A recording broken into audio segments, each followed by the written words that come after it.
Okay, so my name is Jaspal Virdee. I'm actually a consultant systems engineer for networking within Avaya, and about 4 years ago I was actually a customer of Northelt and working for Associated Newspapers, so obviously a very large environment, multinational newspaper company, working in the network arena. So I actually came across, and one of the reasons why we want to actually talk about bring your own devices, it's changing, the actual access methods are actually changing within the environment, and what's actually driving those changes. So we've got the always-on applications. We mentioned before the Martini effect, access to applications, any services, anytime, from any device and anywhere. And a lot of organisations are doing that. So if you look at yourself, most of you might have VPN access back into the organisation from a branch office. You might be a road warrior or a virtual office as well. And what's driving those changes as well is the applications, the kind of applications that you need to integrate with. So you've got the Twitters and obviously the social media applications which you're integrating within marketing in contact center environments as well. Salesforce is a typical example. So when we talk about security, ourselves, Cisco, so many organisations have got all their applications, all their data on Salesforce.com. We trust them. We trust them because it's all in the cloud, it's in the web, and our application method, we need to be secure.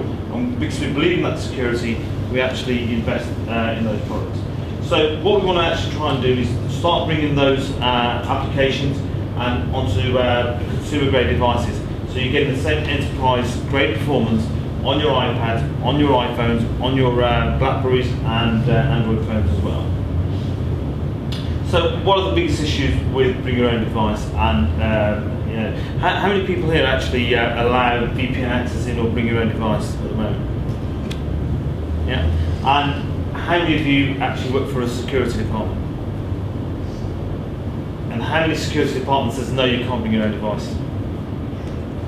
Right? Because it's normally the security departments who actually control that.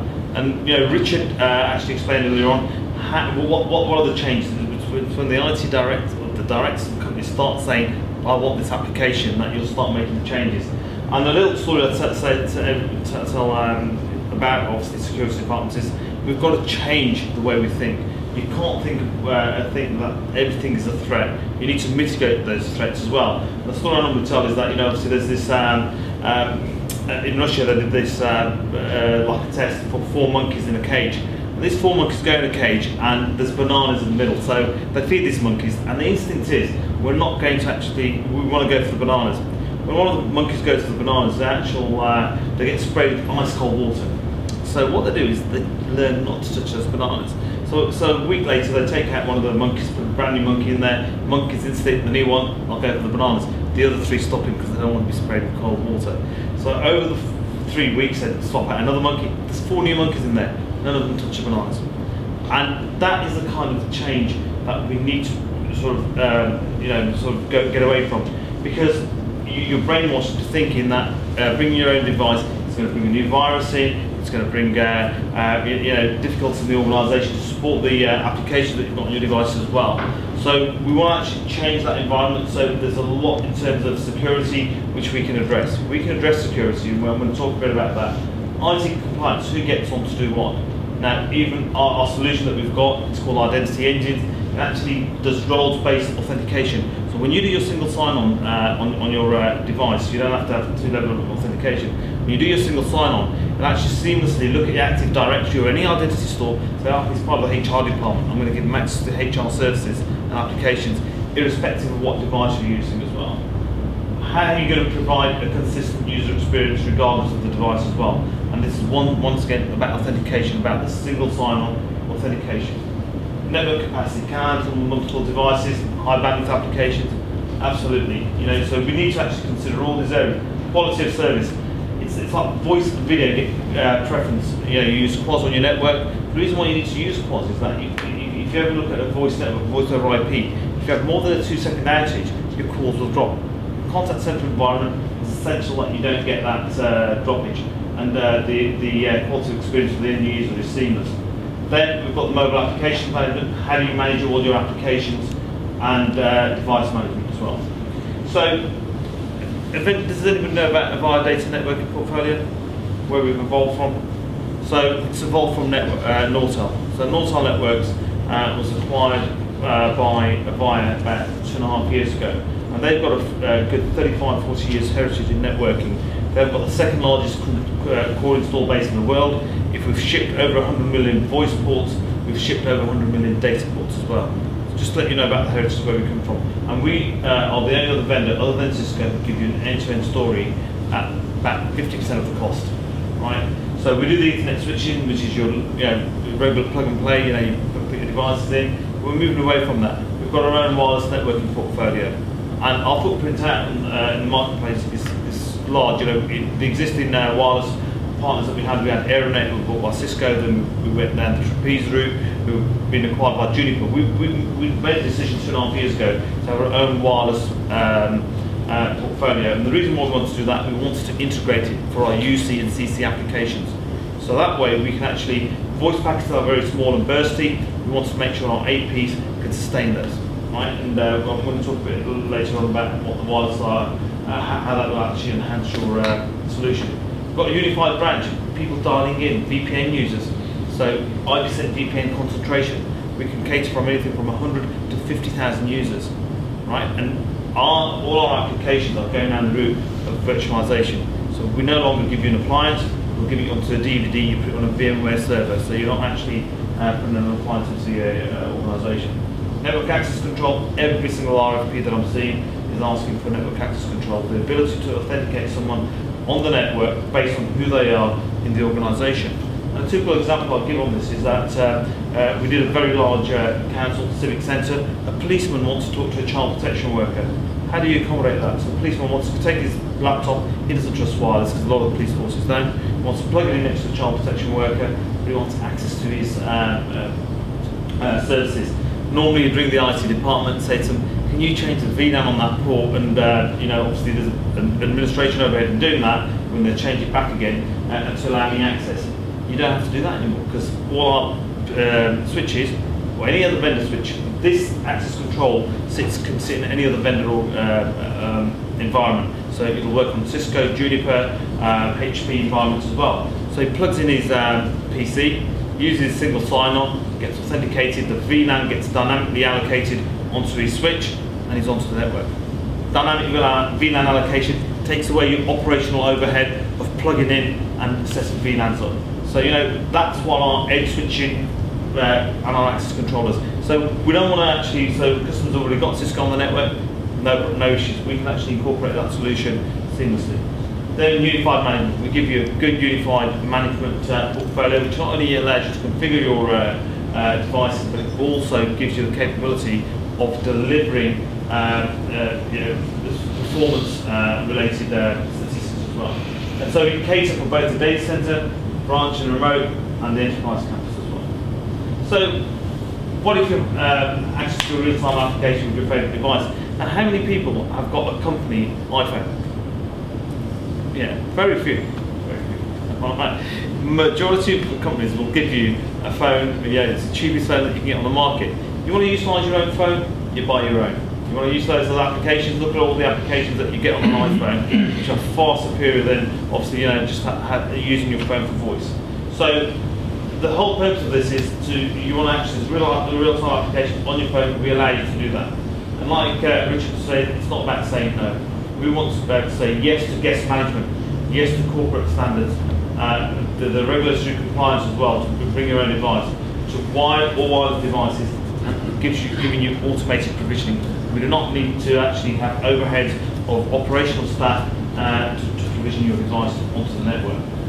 How do we do that? Firstly, with our solution, we protect against all viruses and malware. So we go over some of the security risks as well.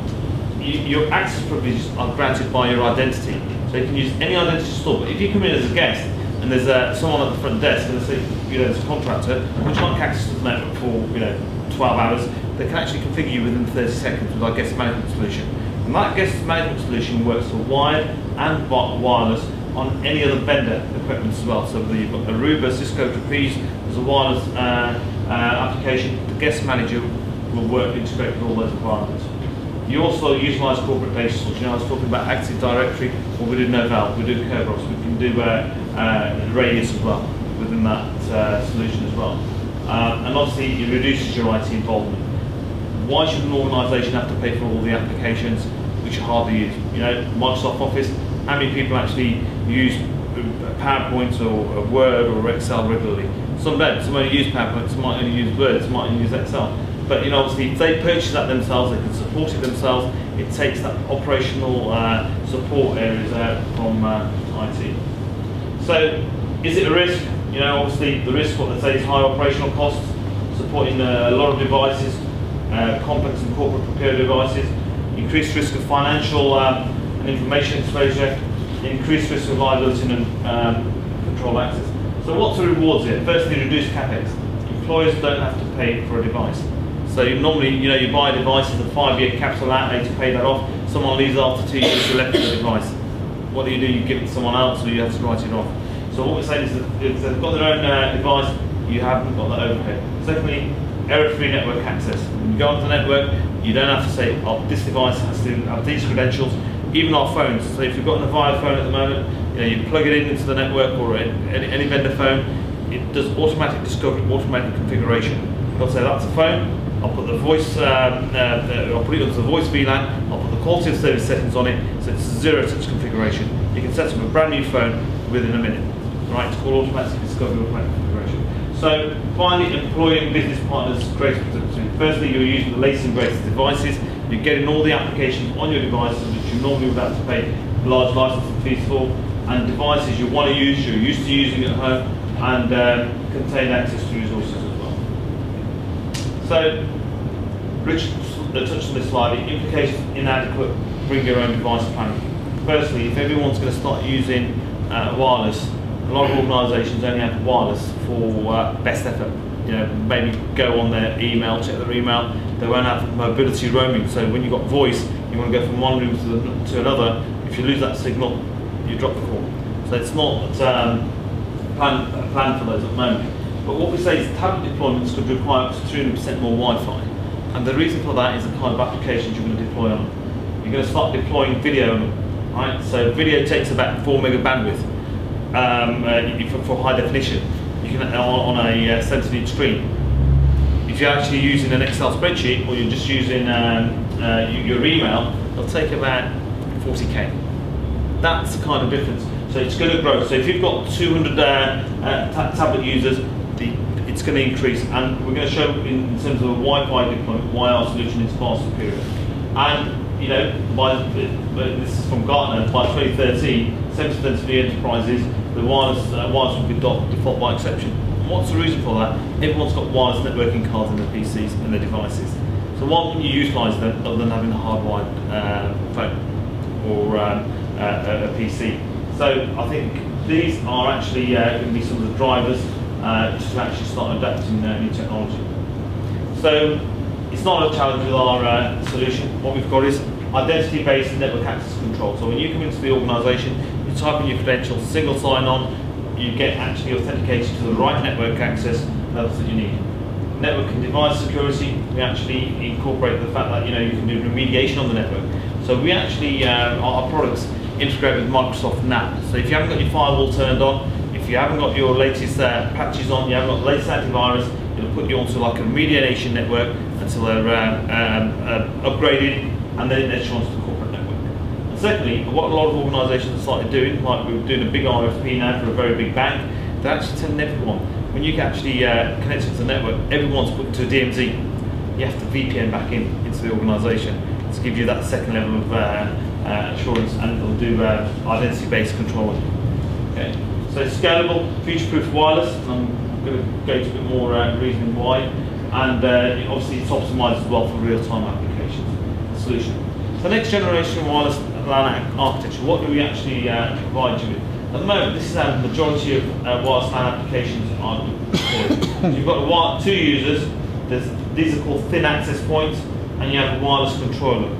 Wireless controller, all the data, these two devices need to talk to each other, they have to go all the way down the network, go to the wireless controller, all the data traverses down the network.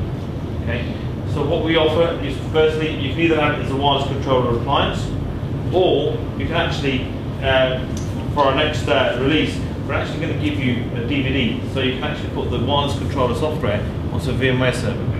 Because only Control traffic will go there to control the access points to see if there's any rogue users, about bandwidth management, about mobility roaming. But the data will be switched to the core of the network. Right? So what we've done is we've gone a step further as well. Our edge switches that we have now, over here, face to data core plane. What happens is that if you're in a branch environment, it'll switch all the data on that switch there. And all that is a 48 port or 24 port switch on the edge of your network.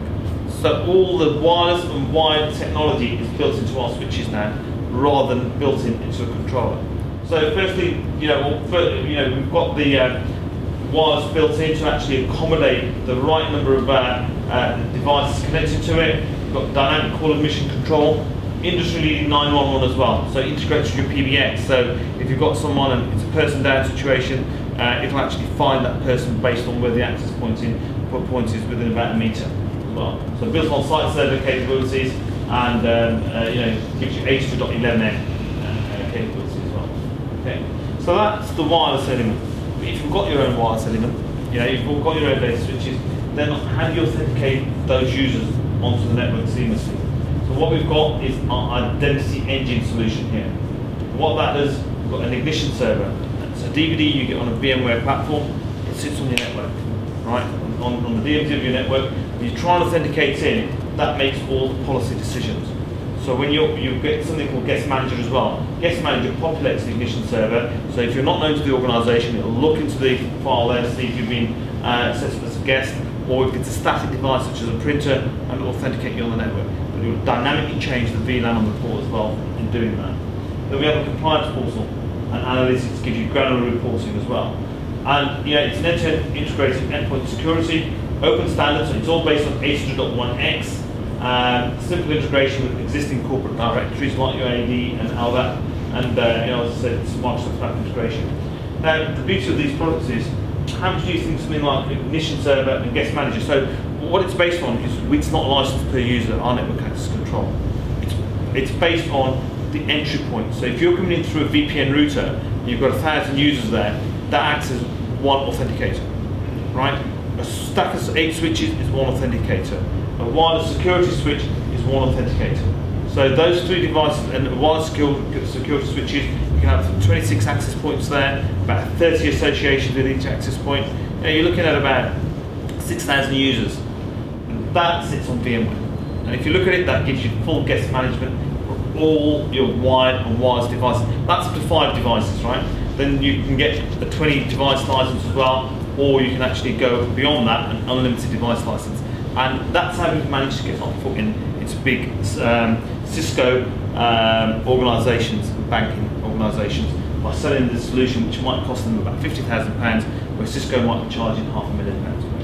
Okay. It's a very seamless solution. We've actually got some starter kits with that as well.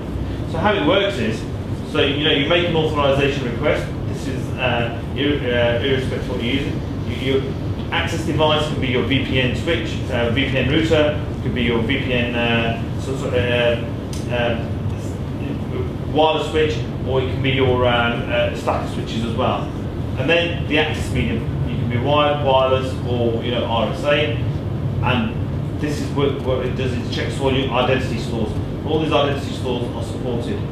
So you look at a script. Example number 1: if the device is managed on your network and you're using wireless, then your HR employee, you can grant them full network access. You can actually set up all these policies to say who you grant full access to, who you own. Secondly, script number 2: device is not managed. So you bring your own device in, it checks if it's wired or wireless. If it's wired, you plug it in. You're a contractor, you can grant them limited access. This is how it works, right? And it's a very easy to use front user-friendly device. So that way you get unified wired and wireless, it's vendor agnostic, highly available virtual appliance, and it gives you a robust guest management. You don't have to buy guest management licenses, based on whose product that you're using. Granular policy engine as well. You can actually federate your directories, and simple, affordable licensing. Because remember, licensing is based on the authenticator, which is a device authenticating you onto the network, not on per user.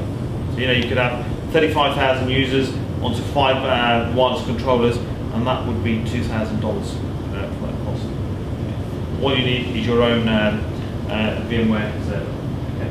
So the problems that we actually, we've got solutions for. Firstly, security. We actually overcome security using identity engines, network access control. There's an ignition server, ignition guest manager, analytics, and a compliance module which does that as well. Network capacity. Our wireless LAN 8100 will accommodate your network capacity needs as well. It's a 10 gig controller. Obviously, I think we're using the split plane architecture. You don't even need to go to the controller anyway as well. In terms of quality of service, you've got the Avaya fair experience as well, and in future, we've got the split plane core and edge capability. What's your value in this? Reduction in capex, because obviously people are bringing their own device. Risk of reduction in compliance. The staff can establish their own office identity anywhere, so irrespective of where you are. We're saying branches as well. Branches can just plug their phones in, and they'll actually identify them as being your corporate phones based on the MAC addresses. They'll be allowed onto the network. Improve staff accessibility and productivity. Provide business collaboration through integrated experience and investment protection.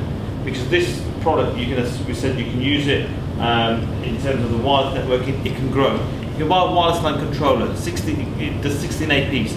You can grow that to 256 APs in the current release and 512 access points in the next release.